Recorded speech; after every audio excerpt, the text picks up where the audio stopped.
কামাখ্যাৰ আশীৰ্বাদ ললো মা বগলাৰ আশীৰ্বাদ ললো যোৱাকালি ৰাতি আজি এতিয়া হনুমান বাবা বজৰংবলীৰ আশীৰ্বাদ ললো যেহেতু আজি মঙ্গলবাৰ আৰু তাৰ পিছত উগ্ৰতৰা মন্দিৰলৈ গলো মাৰ আশীৰ্বাদ ললো আৰু এতিয়া ভোটদান কৰিলো বতৰটো কিছু অলপ খেলিমেলি হল ন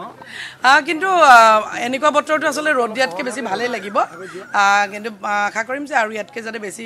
ডাঙৰ নহয় বৰষুণ হোৱাৰ পৰা দেখিছো যে কম হয় বাইদেউ কি আহ্বান জনাব ৰাতিপুৱা সকলোকে আহ্বান জনাম যে নিজৰ অধিকাৰ সাব্যস্ত কৰক আৰু আমি এতিয়া দেখিছো যে মই যিখিনি আহোঁতে দেখিলো যে এতিয়া ইতিমধ্যে লাইন আৰম্ভ হৈছে গতিকে ৰাইজৰ উৎসাহ আছে আৰু যিমানখিনি ফোন আহি আছে গতিকে সকলো ফালে ৰাইজ ওলাই আহিছে 100% ভোটদান আমাৰ যি মানে আহ্বান আছিল সেই আহ্বানৰ প্ৰতি বা আমাৰ সকলোৰে শ্ৰদ্ধাৰ প্ৰধানমন্ত্ৰী মানে হবল আকৌ তৃতীয়বাৰৰ বাবে প্ৰধানমন্ত্ৰী হ'বলগীয়া আমাৰ নৰেন্দ্ৰ মোদী ডাঙৰীয়াই ইতিমধ্যে ৰাতিপুৱা আহ্বান কৰিছে যে সকলো ৰাইজ আহক আৰু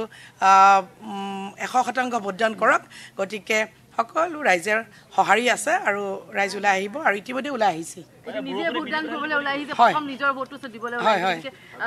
কি কব অনুভৱটো কি কব খুব ভাল অনুভৱ যে এতিয়া নিজৰ ভোটদান আমি মোদী ডাঙৰীয়াক আকৌ এবাৰ ভোটদান কৰিবলৈ ওলাই আহিছো আৰু নিজৰ ভোটটো আজি প্ৰথমবাৰ নিজক দিবলৈ ওলাই আহিছো আৰু সকলোতকৈ ডাঙৰ কথা বেছি ভাল লাগিছে যে মোৰ ল'ৰাই প্ৰথম ভোট দিব আৰু প্ৰথম ভোটটো সি মাকক দিব এইটো এটা বেছি ভাল লগা কথা মোৰ কাৰণে